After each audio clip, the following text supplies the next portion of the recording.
than stable land, a higher plane than I have found. Lord, plant my feet on higher ground.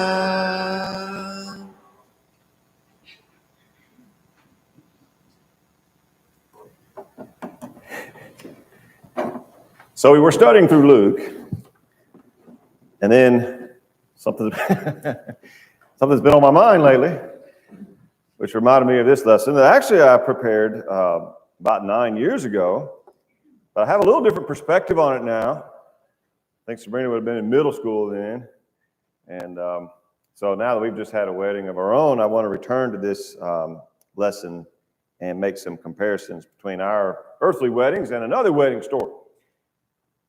You know, in human love stories, they usually end with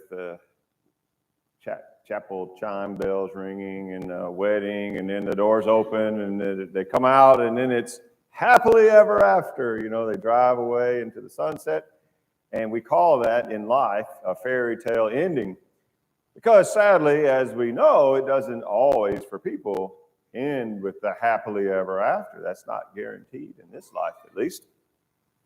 That's what you hope for, but it doesn't always work out that way. But in the Lord's story, there is a happily ever after. And you could summarize the whole message of the Bible in several different ways. If you were trying to just tell, like, what's the Bible about? If you were trying to tell somebody who had no idea, you could fairly summarize it as a great love story. And it's really the story of a father finding a bride for his son. That's really the overarching story of the Bible. And it ends with a big wedding. And it ends with a happily ever after. In the last book of the Bible, in the closing chapters, we're given this vision. I saw the holy city, New Jerusalem, coming down out of heaven from God as a bride adorned for her husband. That's the ending scene of the Bible, is this bride coming down ready for the wedding celebration. And so we get this happily ever after story. So now we kind of have a peek at the end. We want to back up and look at, well, tell us the rest of the story. You know, like people ask, how did you guys meet? What's the story? How did this come about? We want to know the background. So we're going to look at that today as we kind of compare the customs of an ancient Jewish wedding with our modern weddings, with God's love story. And that's how the lesson will go. So as we look at ancient Jewish weddings, there's, a lot of things are governed, of course, by tradition. And if you read about that, you'll find that ceremonies, they change over time. And even today, there's things that are kind of traditionally done. That doesn't mean they're always done. And depending on who you ask, you might get different, bits of tradition or stories. And so there's not like one, standard source that would tell you all about their customs and traditions, and they differ some in the details. But there's some big elements that were pretty standard from what I understand about most ancient Jewish weddings. And it goes something like this. It started with what they called Kedushin, and I might just be butchering these names, but y'all don't know any better anyway, so we'll go with it. The first part was this Kedushin, which is their betrothal. We think of it similar to engagement, but it was much more binding than our engagement. And before you could be betrothed, there was typically a bride price that was paid by the groom called a mohar. The bride price is thought to be the origin of our modern engagement ring. Some very expensive price that the groom had to put up in order to secure, and show his intentions and to arrange for this betrothal to a woman. It was normally a sum of money. Normally, the bride price was some big chunk of money the groom had to put up. Sometimes it took other forms. The most unusual bride price that I know of ever was what David had to pay when he won the affection of the king's daughter. Remember, Saul was king, and his daughter Michal fell in love with David. And so that seems pretty easy, right? David's going to marry Michal, but David knew there was a problem. The problem is, how is he going to have a bride price? How is he going to come up with, like, he's broke, you know? He doesn't have the ability to secure the king's daughter.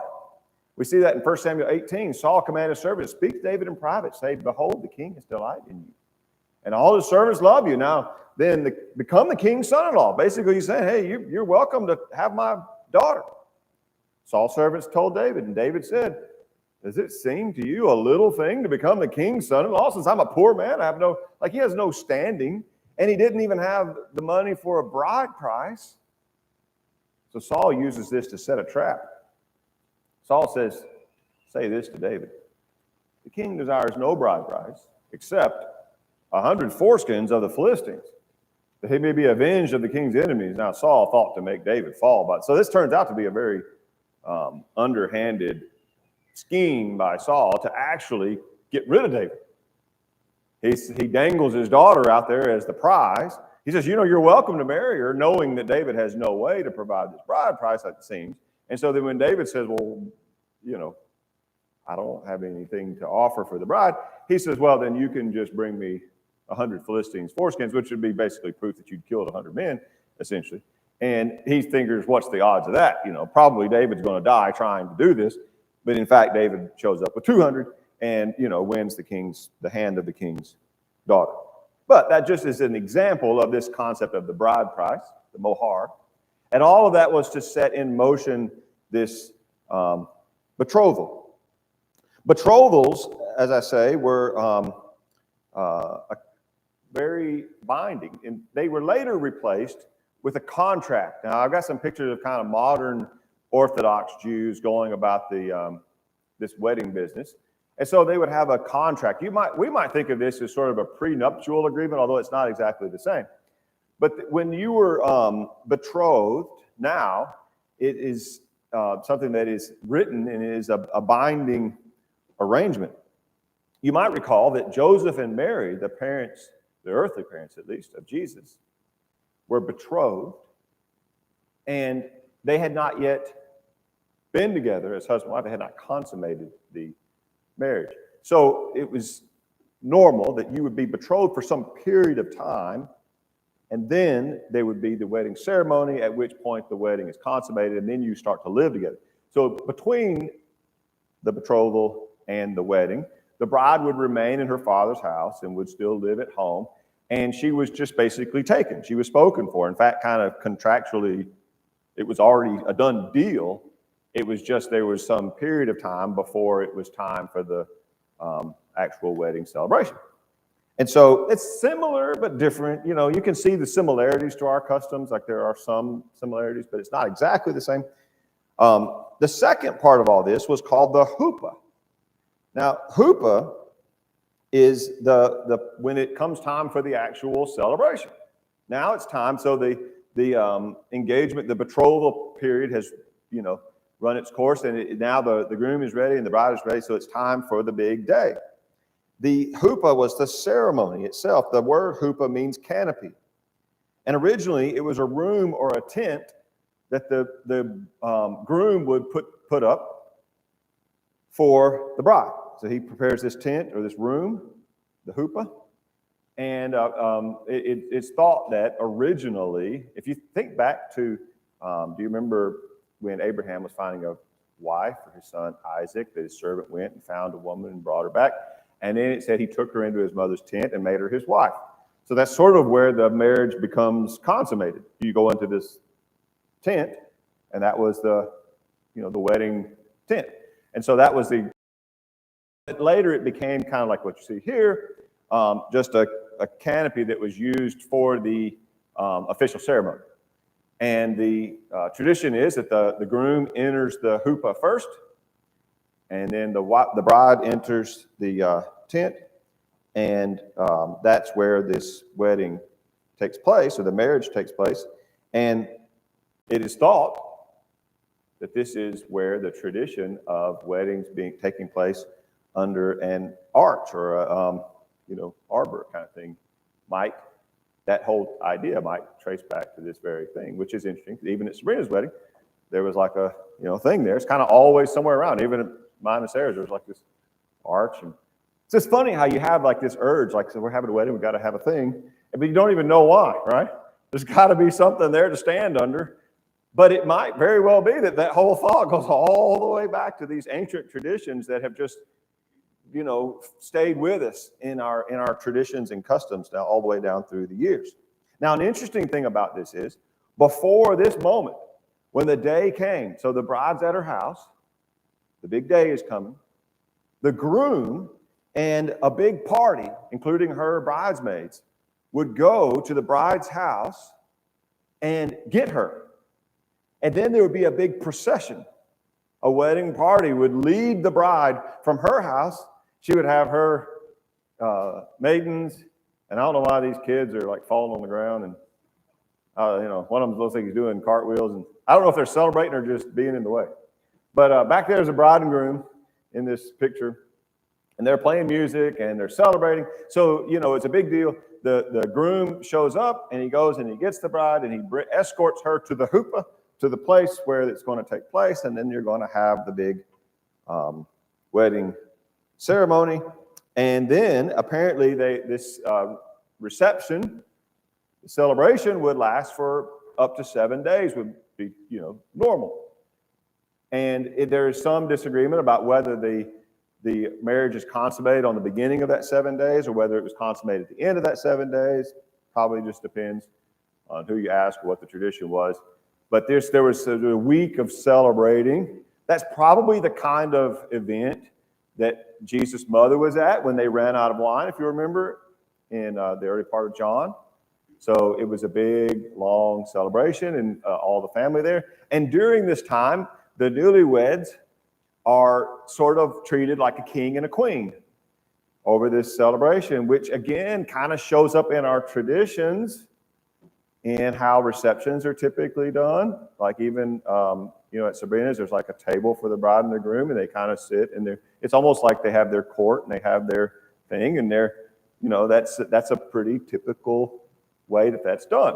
And it's just to kind of honor them, and it's just interesting to me how many of these things kind of, the echoes of them, play out in ways throughout time through our own traditions.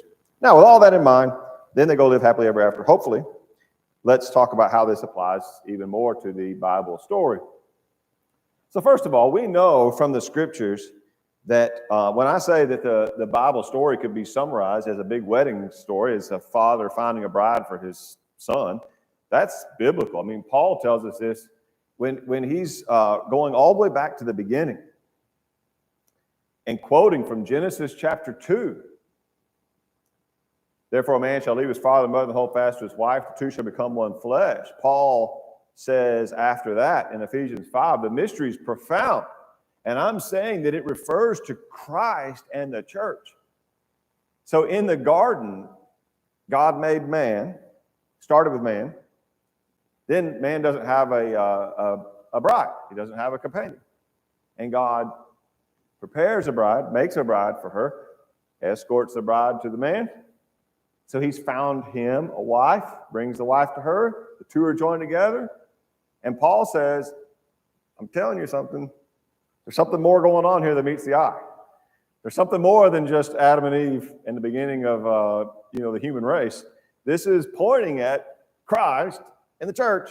So God has his son, Jesus, and the Bible story is about him finding a suitable bride for his son, so the two of them can be joined together and live happily ever after. And that's really the storyline and the arc of the Bible. And there's quite a few passages that refer to this. In fact, do you remember in John 3 that John the Baptist, who came before Jesus to prepare the way, they asked him if he was the Messiah, and people thought maybe he was the one. He said, no, I'm not the Messiah. And then his disciples were a little bit upset when all of his followers started leaving him and going to Jesus. They said, they came to John and said, hey, everybody's going to him. He said, it's okay. Because he understood the story. He knew what this was about. He says, you bear me witness that I said, I'm not the Christ. I've been sent before him. The one who has the bride is the bridegroom. The friend of the bridegroom, that was John, who stands and hears him, rejoices greatly at the bridegroom's voice. Therefore, this joy of mine is now complete. He must increase, I must decrease. In other words, he was the best man. Or probably John would have just considered himself one of the groomsmen. I don't know that he would have said he was the best man for Jesus being the husband, but he was like a groomsman. So there were groomsmen at the wedding, of course, that's kind of a typical thing as well. And they're happy to be just standing there, and they know this is not their day. It's not about them. They're just there, and they're glad to be there, and they're rejoicing with their friend, the groom, because it's his love story, and it's his wedding day, and it's his bride, and they're just happy to be, supporting that. And that's what John is comparing himself to. He understood the story, that this is about the groom. It's not about me. And I'm just happy to be here. And if people are going to him, that's the way that it's supposed to be. So I just think that's another little detail that fits this storyline of the overall wedding story of the Bible. Just like in a Jewish wedding, there was this, that's what begins the whole thing. We are at this point in the story at the moment. Paul says to the church at Corinth, I feel a divine jealousy for you since I have betrothed you to one husband to present you as a pure virgin to Christ. So at this moment in time, we are in the betrothal period, I believe. I think that's how we fit the story, because remember the chuppah, the canopy, the wedding day, the celebration of the happy ever after is at the end of the story. But we've already been betrothed. We're part of the bride of Christ, and the deal has been struck. The covenant has been written. The contract has been signed. The contract in our case is the new covenant in his blood. The bride price, what price did Jesus pay for the bride? His blood. The highest bride price of all, right? So when you think about what did he pay so that he could secure the bride for himself, he paid with his own blood. That was the bride price. So he paid the price. The agreement has been made. The covenant has been signed. The covenant has been ratified and enacted.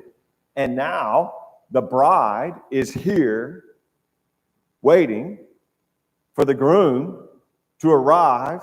And then there's the big procession to the whole place where there's the celebration, right? That's kind of where we are in the storyline. In fact, remember Jesus tells them in John 14, I don't think I have this one on the screen, no, but in John 14 he says, I go to prepare a place, and I will come again and take you with me so that you may be where I am. So Jesus has gone to prepare the chuppah, so to speak. He's gone to prepare a place for us in his Father's house. And then when it's time, he's going to come get the bride and escort her to the place where the wedding will be, where the final big celebration and happy ever after kind of ending is. So this is where we are in the story. We're like the bride still at the Father's house, kind of still hanging out, waiting for the wedding day. Now, what happens is next is the groom will return. We won't read this whole thing, but in this parable in Matthew 25, Jesus says the kingdom is like maidens or virgins who were waiting for a groom to come, remember? And there was 10 of them, and some had plenty of oil and some didn't. Remember that story? And so the one of them didn't have oil. They kind of ran out. They went to go get some. While they were gone, what happened? Late at night, they're out trying to find oil. The groom came. When they came back, they missed him. He'd already come and gone.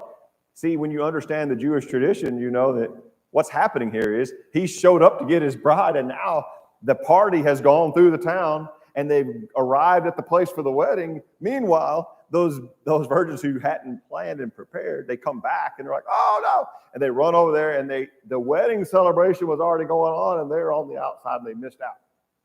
So the point is there, you got to be prepared because you don't know exactly when the groom is going to come get the bride. So you want to be ready all the time because he's going to show up. And when he shows up, you want to be ready. because he's going to take the bride, and you want to be part of that whole thing. You don't want to miss out. That's kind of the moral of the story of Matthew chapter 25. Now let's go to Revelation and look at the actual happy ever after big celebration, big day, to kind of put the finishing touches on this, and then we'll make some applications. In Revelation 19, then I heard what seemed to be, verse 6, I heard what seemed to be the voice of a great multitude, like the roar of many waters, like the sound of mighty peals of thunder, crying out, Hallelujah! For the Lord our God, the Almighty, reigns. Let us rejoice and exult and give him glory, for the marriage of the Lamb has come. His bride has made herself ready. It was granted to her to clothe herself with fine linen, pure and bright. For the fine linen is the righteous deeds of the saints. And the angel said to me, Write this, blessed are those who are invited to the marriage supper of the Lamb. And he said to me, These are the true words of God. Isn't this great? So they're saying, they're rejoicing, they're shouting, Hallelujah, it is time now for this marriage. It's time now. And the bride is all ready. She's been adorned. She's got on a beautiful dress. And it's time for this thing to happen. The wedding day, the wedding supper, the marriage supper. It's time for this celebration to begin. Then we go down to chapter 21. And we see the story kind of continues. Verse 1, I saw a new heaven and a new earth. The first heaven and first earth had passed away. The sea was no more. I saw the holy city, New Jerusalem, coming down out of heaven from earth, prepared as a bride adorned for her husband. Isn't that interesting as well? Again, even in our ceremonies, it's like the husband is standing there and the bride comes forward and she's all adorned and prepared. And and here's the bride is coming prepared, adorned, ready for her husband. She's been waiting for this moment. And this leads to the, of course, happy ever after, which is in just a little bit after. I heard a loud voice from the throne saying, Behold, the dwelling place of God is with man. He will dwell with them. They will be his people. God himself will be with them as their God. He'll wipe away every tear from their eyes. Death shall be no more, neither shall there be mourning or crying or pain, for the former things have passed away. Just as David says at the end of Psalm 23, I will dwell in the house of the Lord forever. When he comes, take his people home, you go to live, and this is that happy ever after. A pain-free, tear-free, sin-free life. Verse 22, I saw no temple in the city, for the temple is the Lord God, the Almighty, and the Lamb. The city has no need of sun or moon to shine on it, for the glory of God gives it its light. Its lamp is the Lamb. By its light the nations will walk, and the kings of the earth will bring their glory into it. The gates will never be shut by day, and there will be no night there. And that is the true happy ever after that all of our stories only can try to approach. And so, even though we're kind of unaware of this most of the time, in our own daily lives, and especially in our marriage and wedding ceremonies, we're acting out this storyline that really was given to us by God in the very beginning. And all the traditions along with it, we kind of add and take away our own little twist on all that kind of stuff. But a lot of it points to this ultimate love story that God gives us in his word, which I think is why Paul is saying this is a great mystery. But I'm telling you, this is really all about Christ and the church. Let's give you 3 applications of this and let them be yours. First of all, we want to be ready. So in Ephesians 5, our part in this is the bride. And the bride has to be ready for when the groom comes. Paul, making this comparison again, says, husbands, love your wives as Christ loved the church. So he's again making this comparison and gave himself up for her, that he might sanctify her, having cleansed her by the washing of water with the word, so that he might present the church to himself in splendor, without spot or wrinkle or any such thing, that she might be holy and without blemish. Sarah had to have one already. And the reason is because we didn't want there to be any wrinkles. Right? So she spent quite a bit of time in the bride's chamber with this steamer. And she said one thing that took surprisingly long was this big long veil. And the veil had wrinkles in it, but so she worked on it for a long time to make so there's no wrinkles. And of course, I don't want there to be any spots. We found the wedding dress, and that thing was kept in a special bag, and then it was hung up in a special place. And you know, the last thing you would want is for anything to happen to it. And even when Sabrina was walking around, once she put it on, you know, somebody's got to be there to kind of hold it up and try to keep it clean. Because why? Because what you want is, when it comes down to it, you want the bride to walk in to be in splendor without spot or wrinkle or any blemish of any kind. You want everything to be perfect for that moment. Well, Paul is trying to tell us, look, there's a lesson to be learned in this. We are the bride. Jesus also wants a bride who is spotless and without wrinkle. But we're talking now about morally, spiritually. When he comes back to get us, we want to be perfect. We want to be ready, because that's the state we want to be in when the wedding day comes. Imagine if you kind of forgot. Imagine if you were waiting around, you had this dress, and you started just wearing it around because you just felt like seeing what it felt like. And then you decide to eat some spaghetti, you know, and then you go outside and play and run around. And like after a while, the dress just gets filthy. It'd be terrible, right? It'd be awful. You know, you just like, it becomes some kind of common thing that you don't even appreciate anymore, because you kind of like, and then one day, hey, it's the wedding day, and you pull the dress out, and because you've been playing in the yard and eating and, you know, mowing the grass and whatever, it's just ruined. It'd be awful. Of course, it's kind of humorous, but it'd be terrible. But the point for us is, when the Lord comes back, what's he going to find? What are we going to look like? He's expecting us to be prepared. So we need to prepare ourselves. We need to be living lives that are without spot and blemish, which means we need to be keeping ourselves pure and unstained from sin, because we don't know when the groom is coming and we want to be ready. Secondly, I think another point to take away from all this is, with all the sadness and sorrow and difficulty and terrible things about life, it would be easy to get discouraged, and it would be easy to get disheartened and forget that there's a happy ever after. But if you can remember that the whole story is going to end, there is a happy ever after. There is a glorious day coming. There's an awesome event coming. That we keep in our minds. And then, in spite of all the terrible, awful things that we're just bombarded with all the time, you can remember, you just got to make it to when the groom comes back. Because then, if the bride is ready, which the bride will be ready, we just want to make sure we're part of that bride that's ready, then we go home, and then it's all that suffering and sickness and death and terrible stuff and sin, and all that's over. And it's just, for those who prepare themselves, who are part of the bride, it's the happy ever after. Then finally, you want to invite others. I want to tell you, we were talking about, when it's all said and done, Sabrina's wedding, things we're happy about.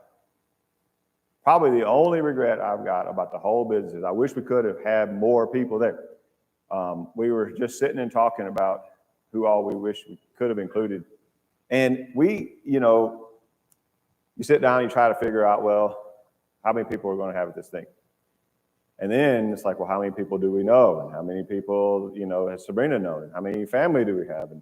And so you start trying to kind of come up with a list, and it's really hard. And ultimately, at the end, there's family that doesn't make the list. There's cousins that don't make it. Aunts and uncles. We finally said, we're not even doing aunts and uncles. We had to just kind of keep marking things off. And that's hard, because then when it's all over, it's like, I wish that these people could have been part of all this. That would have been even more fun. Well, here's the good news. Our eternal Father has unlimited resources and lots of room. And so nobody has to not make the list. You can invite everybody you know, right? And so here's how the story actually ends. The last closing verses of your New Testament say, the Spirit and the bride say, come. And let the one who hears say, come. And let the one who is thirsty come. And let the one who desires take the water of life without price. It ends on a wedding invitation. And an encouragement to share that invitation with anybody you want. people would sometimes ask, well, can they bring this or can they invite other people? I had to say, no, we didn't really plan on you inviting other people. You don't have to worry about that with the Lamb's wedding. You're free to bring as many people as you want. In fact, you should. Because what you don't want is to have this feeling like, I wish I had invited so-and-so. I wish I had shared this invitation. You don't want to have that regret when it comes to the ultimate Lamb's Supper wedding, thinking, man, I should have invited more people to this thing. So now we have the opportunity. If you're not part of the bride, you need to be washed and sanctified. That's another way of referring to baptism, I believe. And then start living your life for the Lord so you're ready for the big day. And if you're in the bride, you need to be spending your time sharing the invitation to see if we can invite more people to enjoy and be ready so that when the big day comes, we want as many people as possible to be able to celebrate and enjoy that together. And so with that, I'll leave you with the lesson. If there's someone here today who needs to respond in some way to today's lesson, we certainly would be glad and encouraged and thankful to be able to help you if you'll let us know.